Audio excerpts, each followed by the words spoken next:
पवित्र आत्मा के साथ महिमान्वित ईश्वर की योग्यता में शरीर सहित जी उठा। इसका मतलब जिस दिन आपने बपतिस्मा लिया तब आप पाप की दृष्टि में मर चुके थे, और बपतिस्मा का जल से जब आप बाहर निकले, इसका अर्थ है कि आप यीशु मसीह में पवित्र आत्मा में जीवित हैं।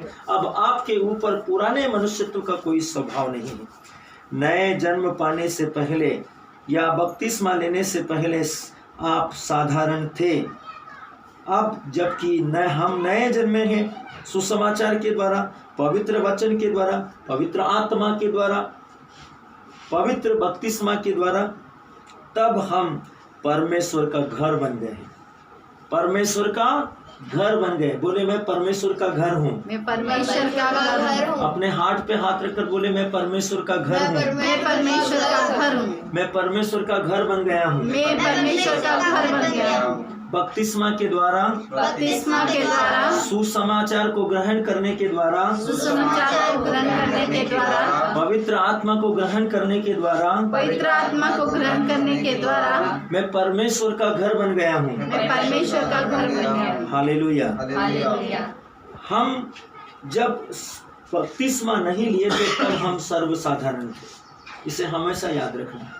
जब हमने बपतिस्मा नहीं लिया था तब हम सर्वसाधारण थे।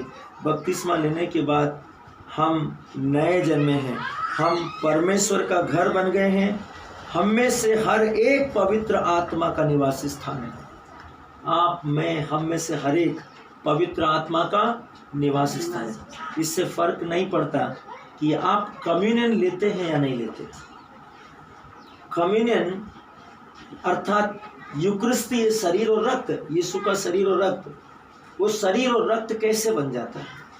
जब पुरोहित पवित्र शास्त्र की पुस्तक मत्ती 26:26 या इब्रानी अध्याय 1 वचन 11 से लेकर 26 तक में जब वो पढ़ता है मसीह की देह के विषय में, परिवर्तन की उस विधि को, जहाँ वो यूक्रिस्ती बलिदान के विषय में बात करता है, जब वो पढ़ता है और उस रोटी को तोड़ता है तब वो कन्वर्ट होता है यीशु का शरीर में।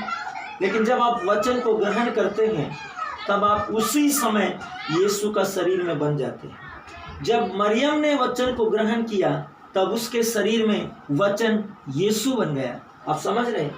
यूक्रिस्त जो शब्द था बोलने से प्रीस्ट के हाथ में जब उसने तोड़ा कि यह यीशु का शरीर है, इससे उसने तोड़ा और धन्यवाद की प्रार्थना पड़ी और कहा इसे लो और आपस में बांट लो, ये मेरा शरीर है। जैसे उसने कहा कि ये यीशु की देह है जो तुम्हारे और बहुतों की पापों की क्षमा के लिए तोड़ी जाएगी, ये पड़ा और तोड़ा, उसी समय शब्द शरीर बन गया। यूक्रिस्त के अंदर शरीर बन गया। जब मरियम ने सुना गाब्रिएल से और उसको ग्रहण किया, उसी समय गाब्रिएल ने बोला, मरियम ने सुना, उसी समय शब्द मरियम के गर्भ में शरीर बन गया। जब आप और मैं अपने घर में बाइबल पढ़ते हैं तब आप बाइबल को जब खोलते हैं, उसे पढ़ते हैं, उसे अपने अंदर लेते हैं, उसी समय आप परमेश्वर का शरीर बन गए। ये बहुत अद्भुत है। इसको हमेशा याद रखना। बाइबल सर्वसाधारण पुस्तक नहीं है। जब आप उसे ग्रहण कर लेते हैं तब आप देवता बन जाते हैं, परम प्रधान की उपस्थिति हो जाते हैं। पवित्र आत्मा सर्वशक्तिमान पिता और पुत्र की संपूर्ण ईश्वरी शक्ति का रहस्य आपके अंदर चलता है।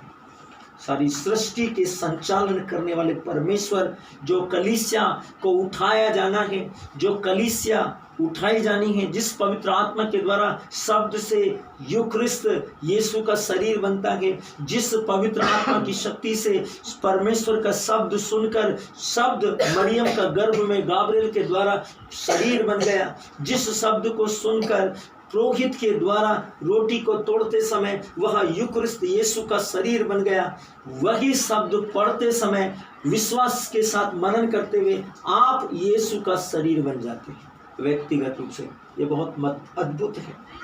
इसलिए जो कोई इस विश्व में पवित्र शास्त्र की पुस्तक पढ़ रहा है, चाहे वो किसी भी रीति से इस संसार में बीमारी या तनाव या दबाव या डिप्रेशन या कष्ट या मुसीबत या संकट में है, लेकिन वो परमेश्वर का शरीर है। और यदि वो परमेश्वर का शरीर है तो इसका मतलब है उसके जीवन के कष्ट और तकलीफ इस विश्व में उसके पूर्वज या उसके व्यक्तिगत परिवार का क्रूस उसके शरीर में है। वो उस क्रूस पर है, उस क्रूस पर है जो वो अपने परिवार की मृत्यु के लिए उसे रिसीव कर कर चल रहा है। आप इसे समझिए, ये शारीरिक पीड़ा है जो हमारे जीवन में हम ग्रहण करते हैं, जिसके बाद विश्वास के द्वारा हमें यीशु मसीह की समानता की महिमा है और पुनर्जीवित यीशु की महिमा की देह मिलने वाली है, जिसमें हम अपने विश्वास से परिवर्तन हो जाएंगे ग्लोरीफाई बॉडी में। परमेश्वर सर्वशक्तिमान